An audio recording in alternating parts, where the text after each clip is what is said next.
Good afternoon. This is Doug from Forex Trade Plans. This is Doug from ForexTradePlans.com. Unfortunately, I was a little slow to turn the camera on earlier today. I had a few things going on at once.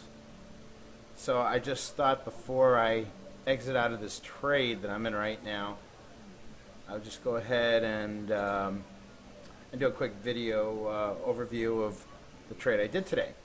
What you're looking at right now is the pound dollar on a 5-minute chart. And as you can see, this is where I entered the trade, which is reflected right here. We're so far $355 in profit of the pound dollar. I also want to mention that I'm not a big-time Friday trader, even though I do trade on Fridays at times. Friday's a little different. On Fridays,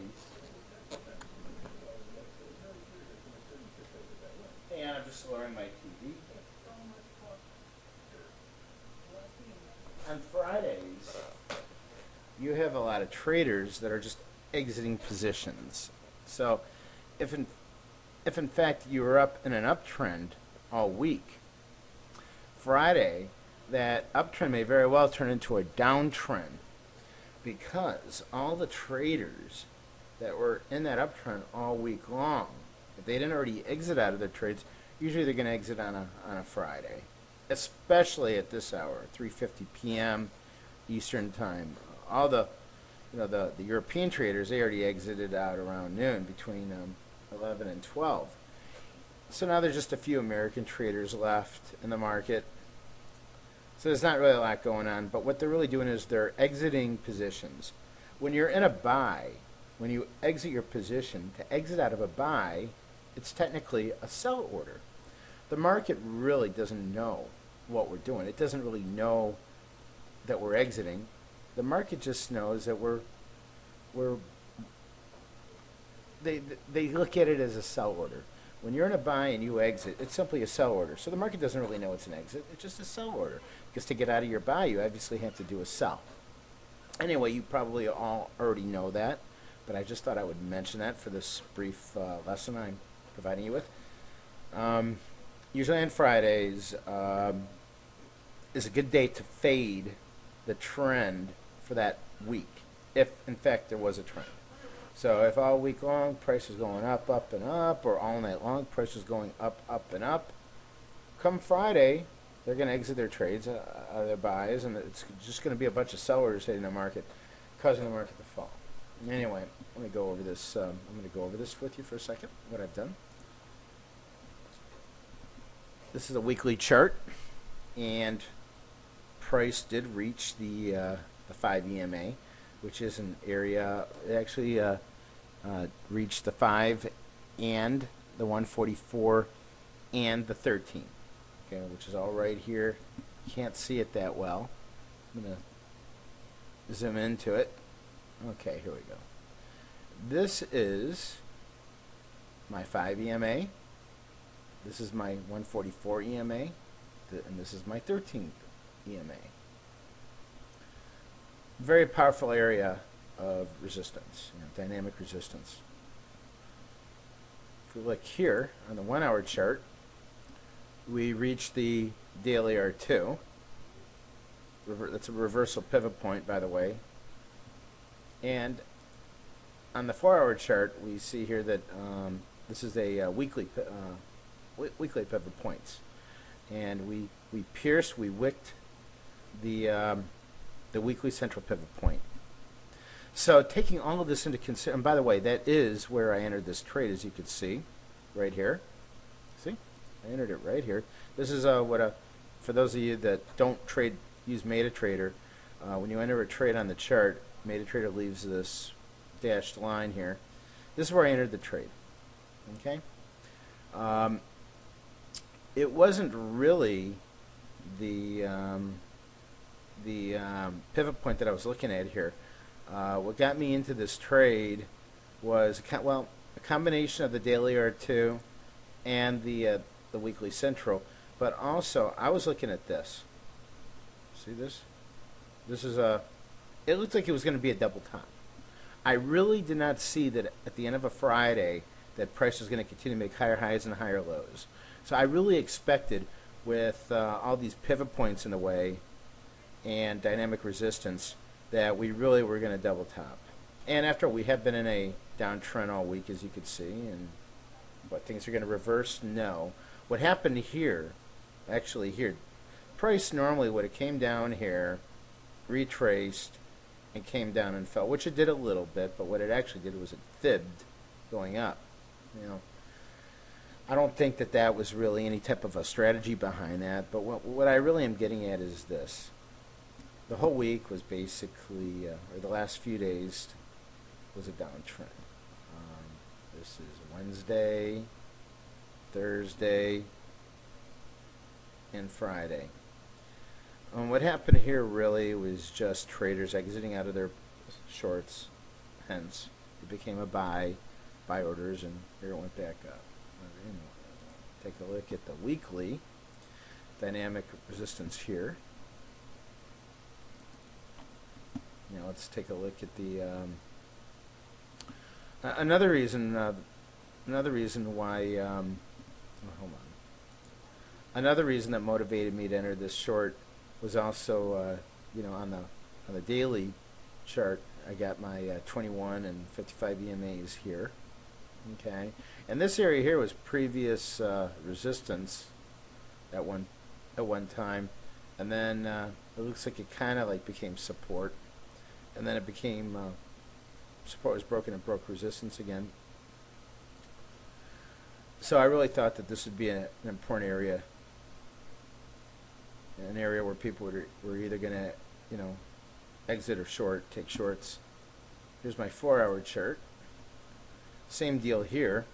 Here you got your 233 EMA, and just above that you had the 144, right about here. And I think I set my stop loss right here, just above the 233. Remember, this is a 4-hour chart. That's a lot of pips.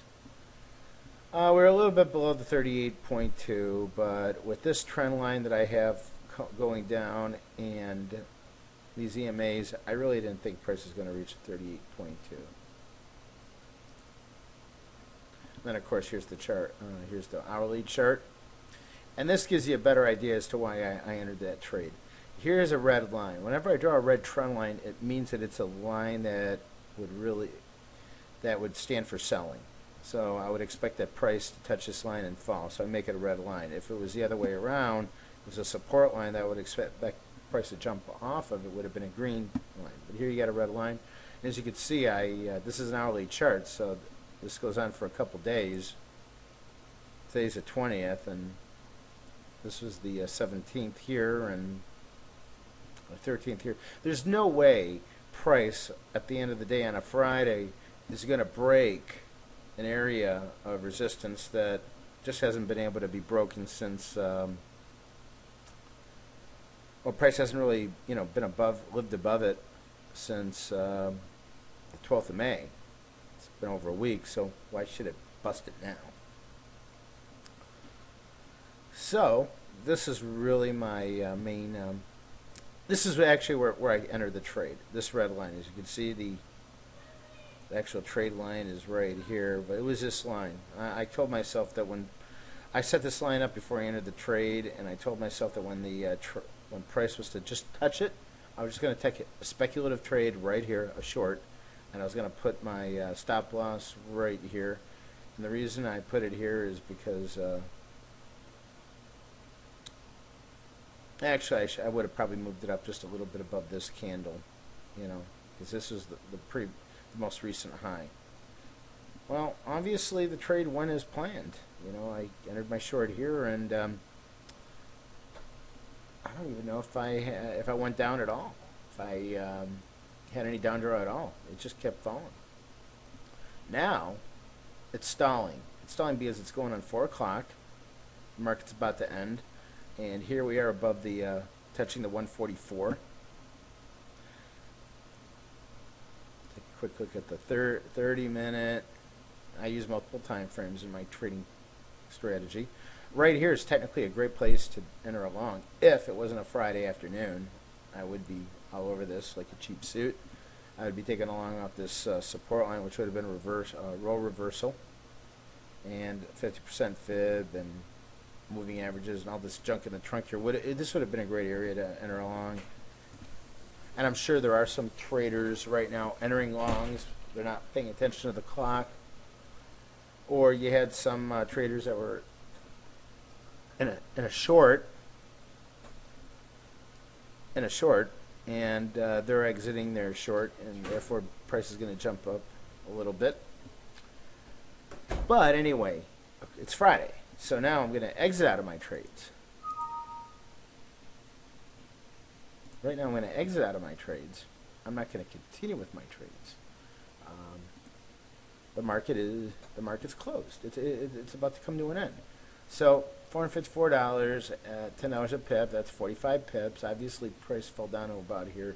So I was up a little bit over 50 pips on this trade at some point. Well, it's 4 o'clock. It's not going to go to that.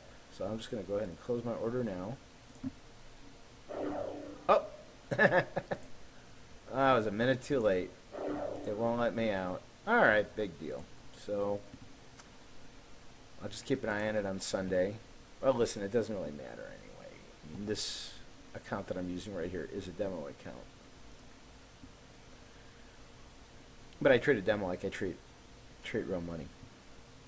And anyway, that's it. You're looking at a trade, a scalp. Once again, this is a fade. I like the fade. And this was a fade. This is another classic fade trade. But there's absolutely no doubt that on Sunday I'd be looking to get out of this short and enter a long.